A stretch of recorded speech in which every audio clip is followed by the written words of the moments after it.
ጤና ይስጥልን ውድ የቻናላችን ቤተሰቦች እንደምን ከርማችኋል?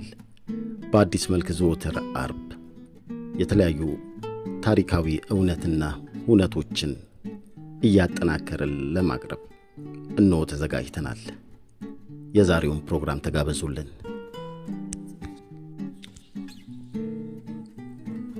ኢትዮጵያ ሰላማዊ ሀገር ሆና ከቀጠለች የአባይን ውሃ ገድባ ጥቅም ላይ ለማዋል ጥረት ታደርጋለች ብላ ሁሌም በስጋት የምትኖረው ኢትዮጵያ ሰላም እንዳይኖራት ሌት ተቀን የምትተጋው እንዲሁም የተለያዩ ሴራዎችን እየጎነጎነች በልዩ ልዩ መንገዶች ስትፈጽም የኖረች አሁንም እየፈጸመች ያለች የኢትዮጵያ ታሪካዊ ጠላት ግብጽና ግብጽ ነች። ይህን ታሪካዊ ጠላትነቷን ለማሳያነት ያህል በተባበሩት መንግስታት ድርጅት ኤርትራ ከእናት ሀገሯ ኢትዮጵያ ጋር አንድ አካል ሆና እንድትቀጥልና ፌዴሬሽኑ እንዲፈርስ ሲወሰን ግብጽ የኢትዮጵያ ደጋፊ ነበረች። ድጋፏ ግን ኢትዮጵያን ለመጥቀም ሳይሆን በኤርትራ ውስጥ የፌዴሬሽኑን መፍረስ በመቃወም ለሚነሱ ግጭቶች ቤንዚን ለማርከፍከፍና ለማቃበል አስባ ነበር የደገፈችን። ሴራዋን ማስፈጸሚያት ይሆናት ዘንዳ ጀባህንም አዋልደዋለች። በኤርትራ የጀመረው አመጽ አድማሱን እያሰፋ ሲቀጥል ኢትዮጵያ ከልማት ይልቅ በጦርነት 30 ዓመታትን እንድትጠመድ ተደረገች። ከእነዚህ ጦርነቶች መካከል የካቲቱ 1982 ዓመተ ምህረት በአብዮታዊ ሰራዊትና በአማጺው መካከል በቀይ ባህር አውራጃ በምጽዋ ግንባር የተካሄደው ከባድ ውጊያ አንዱ ነው።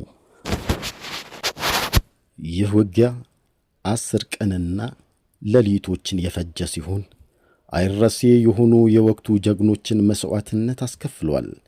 ከፊት ሆነው ራሳቸውን ከሰውት ጀግኖች መካከል የስድስተኛው ነበልባል ክፍለ ጦር ዋና አዛዥ ብርጋዴር ጀነራል ተሾመ ተሰማ፣ የሶስተኛው ክፍለ ጦር ምክትል አዛዥ ኮሎኔል በላይ አስጨናቂ፣ የስድስተኛ ክፍለ ጦር ፖለቲካ መምሪያ ኃላፊ ሻምበል ሸዋንታ ያለሙ ተጠቃሽ ናቸው።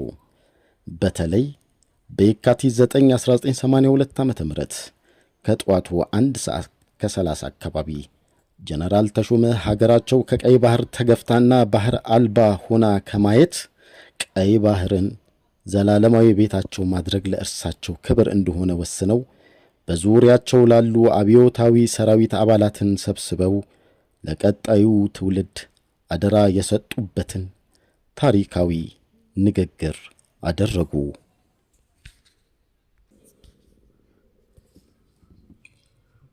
ሻዕቢያ ያለ የሌለ ኃይሉን ተጠቅሞ በእጅ ቦምብና በክላሽ በአሁኑ ሰዓት የከተማ ውስጥ ውጊያ በማድረግ ላይ ነው። ሻዕቢያ የከባድ መሳሪያ ድብደባ አቁሞ በእግረኛ ብቻ ለመዋጋት አዲስ ተዋጊ ኃይሉን በመኪና እያመላለሰ ዕዳጋ ከተማ ላይ ያከማቸ ነው። በአዲስ ጉልበት ተዋግቶ ምጽዋን ለመያዝ ቆርጦ ስለመነሳቱ ጥርጥር የለውም። እኔ የሚፈለግብኝን አደራ ተወጥቻለሁ። ከሰኔ 30 1982 ዓመተ ምህረት ድረስ እስከ ዛሬዋ ዕለት የካቲት 9 1982 የሞት ሽረት ትግል አድርጌያለሁ። የሻዕቢያን ጥፋት ዓላማ ለመክታት ያላደረኩት ጥረት የለም። ከዚህ በኋላ ግን የራሴን ሕይወት በክብር ከማጥፋትና ለኢትዮጵያ ጀግኖች እና ታሪክ ጸሐፊዎች ተምሳሌት ከመሆን ሌላ አማራጭ የለኝም። ጀግንነት ማለት በሁሉም መልክ ለጥላት ምቹ ሆኖ አለመገኘት ማለት ነው። በዚህች የኢትዮጵያ ሕዝብ የባህር በርና ዓለም አቀፍ ወደብ በሆነችው በምጽዋ ከተማና በቀይ ባህር ጠረፍ ላይ ቆሜ ሽጉጤን ለመጠጣት ዝግጁ ሆኛለሁ። በእውነት እኔ ዛሬ በሞት ብሸነፍም በታሪክና በመጪው የኢትዮጵያ ትውልድ ፊት ግን አልሸነፍም። የአጼ ቴዎድሮስን ዕድል በማግኘቴ በጣም እኮራለሁ። እኔ አሁን የተዘጋጀሁለት ሞት ዘላለማዊ ክብርና ሕይወት ይሰጠኛል። በሻዕቢያ እንደነ ጀነራል ጥላሁን ክፍሌና እንደነ ጀነራል አሊ ሐጂ ተማሪኪ የሻዕቢያን መሪዎች አይን ማየት ግን ለኔ የሞት ሞት ነው። አጼ ቴዎድሮስ በእንግሊዞች እጅ ወድቀው ከመዋረድ ሞት መርጠው የራሳቸውን ሕይወት መቅደላ ላይ ያጠፉ። እኔ ደግሞ በተራይ ከኢትዮጵያ ሕዝብና መንግስት የተሰጠኝን የጀነራልነት ማዕረግ ሳላስደፍር ለመንግስትና ሕዝብ በገባሁት ቃል ኪዳን መሰረት አቅሜ የፈቀደውን ያህል ተዋግቼና አዋግቼ ሻዕቢያን አራግፌያለሁ። እንደ ጦር መሪም እንደ ተራ ተዋጊም ሆኜ ክላሽንኮቭ ጠበንጃ ይዤ ተፋልሜያለሁ። አሁን ግን ለመጨረሻዋ መስዋዕትነት ሕይወቴን ለማጥፋት የቀሩኝ ጥቂት ደቂቃዎች ናቸው። ጎበዝ ስሙኝ። ይህ የአደራ መልእክቴ ነገ ለኢትዮጵያ ሕዝብ ይደርስ ይሆናል። ምናልባት አምላክ ካለ ከእናንተ አንዱ መልእክቴ ለኢትዮጵያ ሕዝብና መንግሥት ያደርስ ይሆናል። ዛሬ ሻዕቢያ ምጽዋን ተቆጣጥሬያለሁ በማለት የዓለም መገናኛ ብዙሃንን እንደሚያጨናንቅ ጥርጥር የለውም። ይህ ደግሞ ለኢትዮጵያ ሀገሬና ሕዝቧ ትልቅ አደጋ ነው። በቀይ ባህር በራችን በኩል ብዙውን ጊዜ ወረራ ፈጽሞ በተደጋጋሚ ያሳፈርናቸውና ፊት ለፊት ያልቻሉን ምዕራባውያን ሀገሮችና አረቦች ዛሬ የሻዕቢያን ጊዜያዊ ድል ሰምተው ይፈነጥዛሉ። ምናልባትም የኢትዮጵያ የተፈጥሮ ድንበር የሆነውንና ለዘመናት በአባቶቻችን የደም ዋጋ ጸንቶ የቆየውን የባህር በራችንን በመዝጋት እንዲሁም ቀይ ባህር የኢትዮጵያ ባህር አይደለም በማለት በምድር ተወስነን እንድንቆይ ይደረግ ይሆናል። ይህ ደግሞ የሞት ሞት ነው። ይሁን ምን ማድረግ ይቻላል? ሁሉም ነገር ከቁጥጥሬ ውጭ ሆኗል። ከሙታን ዓለም ወጥቼ ማረጋገጥ ባልችልም የፈለገ ጊዜ ይጠይቅ እንጂ ጀግናው የኢትዮጵያ ሕዝብ የባህር በር አልባ ሆኖ በኢምፔሪያሊስቶችና በጋሻ ጃግሬዎቻቸው ተሸንፎና እጁን አጣጥፎ አይቀመጥም። ይህ ከሆነማ የአፄ ዮሐንስ የቀይ ባህር ተጋድሎ፣ የጀግናው ራስ አሉላ አባነጋ አጥንት እንዲሁም የእኔን ጨምሮ የአብዮታዊ ሰራዊት አባላት አጥንትና ደም የኢትዮጵያን ትውልድ ሁሉ እስከ ዘላለሙ ይፋረድ። ኢትዮጵያ ሀገሬ የጀግኖች መፍለቂያና ገናና ታሪክ ያላት ሀገር ናት። በመሆኑም ጀግናው ሕዝቧ ሕዝባዊ የባህር በሩን በሻዕቢያ ተይዞና በጠላቶቹ መፈንጫ ሆኖ አይኖርም። የፈለገ ጊዜ ቆይ እንጂ ሻዕቢያ ምጽዋን እንደያዛት ለዘላለም አይኖርም። ጊዜውን ጠብቆ የኢትዮጵያ ጀግና ጠላቱን ደምስሶ ምጽዋን ለኢትዮጵያ ሕዝብ እንደሚያስረክብ እምነቴ የጸና ነው አሉና ትንፋሽ ዋጡ። ትንሽ እንፋታ ወሰዱ። የጀነራል ተሾመ አይን የቆሰለ ነብር አይን መስሏል። ከንፈራቸው በውሃ ጥም ደርቆ ቅርፊት ይዟል። ፊታቸው በደረቀ ላብ ዥንጉርጉር ሆኗል። ለረጅም ሰዓታት ከምግብ ከመራቃቸው ሆዳቸው ከወገባቸው ተጣብቋል። በተሰበሰበው አባል ውስጥ በሰፈነው ጸጥታና ዝምታ መሃል እናንተ አብዮታዊ መኮንንና ባለ ሌላ ማዕረግተኞች ስሙኛ፣ አንድ ምሳሌ ልንገራችሁ አሉ ጀነራል ተሾመ ቆጣ ብለው። አንድ ሰው ቤት ሲሰራ የሚሰራው ቤትና በርና መስኮቶች አሉት። አንድ ሰው ደግሞ ሞተ እንበል፣ መቃብሩ በርና መስኮት የለውም። በርና መስኮት የህይወት ምልክቶች ናቸው።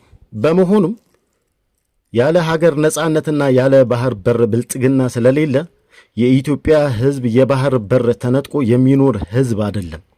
ከሻዕቢያ ጀርባ ሆነው ቀይ ባህር የኢትዮጵያ አይደለም የሚሉ ሀገሮችና ጋሻ ጃግሬዎቻቸው ሁሉ በቀጥታም ሆነ በተዘዋዋሪ ፍላጎቶቻቸው የኢትዮጵያ ሞት ነው። ይህ ምሳሌ ከገባችሁ የባህር በር የሌላት ሀገር ሞቶ ከተቀበረ ግለሰብ የምትለየው በትንሹ ነው። ምክንያቱም የባህር ሀብቷን ከማጣቷን በላይ ምርቷን ወደ ውጪ ለመላክ የግዴታ ወደብ ስለምትከራይ ለወደብ ክፍያ የምትከፍለው የገንዘብ ወጪ ዜጎቿን ያደህያል። በአኳያው ጠላቶቻችን ባለ ወደቦቹን ደግሞ ያበለጥጋል። ይህ ዕድል ለኢትዮጵያ እንዳይደርሳት ቀይ ባህርን የኢትዮጵያ ትውልድ ይፋረድ። ቀይ ባህር ለእኔ ዘላለማዊ ቤቴ እንዲሆን ወስኛለሁ። ደስተኛና ዕድለኛ ጀነራል ነኝ። እኔ ብሞት ታሪክ አይሞትም። የእኔ ታሪክ በእያንዳንዱ ኢትዮጵያዊ ሕሊና ውስጥ እንደሚኖር አምናለሁ። ቻው፣ ማንም ሰው ወደ እኔ እንዳይጠጋ አሉና ጀነራል ተሾመ መኮንኖቹን ከተሰበሰቡበት ቦታ ተፈናጥረው ወደ ቀይ ባህር ጠረፍ አመሩ።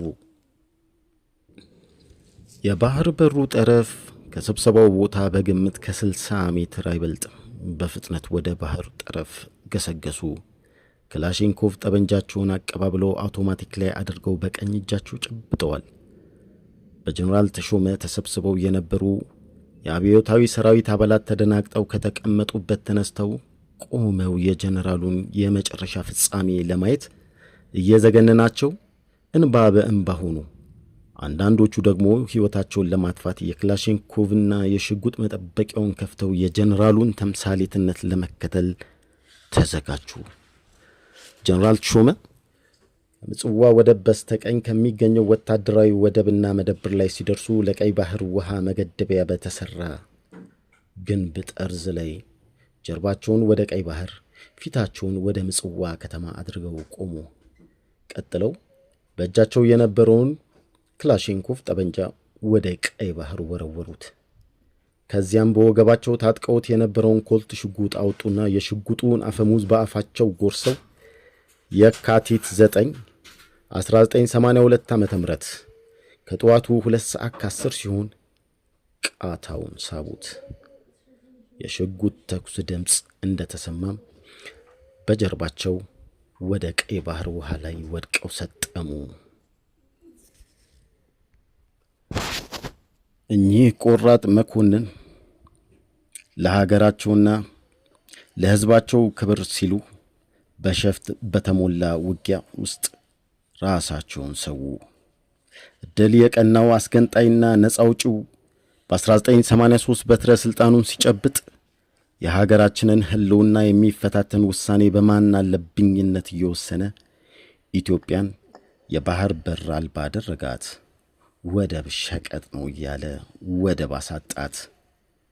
ይህንን ያዩ የቀድሞ የሊቢያ ፕሬዝዳንት ሙአመር ካዳፊ የኤርትራ ነጻነት ኢትዮጵያን ወደብ በማሳጣት አይጸናም፣ ወደቤን ያለው ትውልድ እስኪመጣ ያሉትን ይዘን የስንትና የስንት ጀግኖች አባቶቻችን ያሸከሙንን አደራ ይዞ ወደቤን የሚለው ትውልድ እየመጣ ነው። ቸርን ሰንብት። የቻናሉ ቤተሰብ ይሁኑ።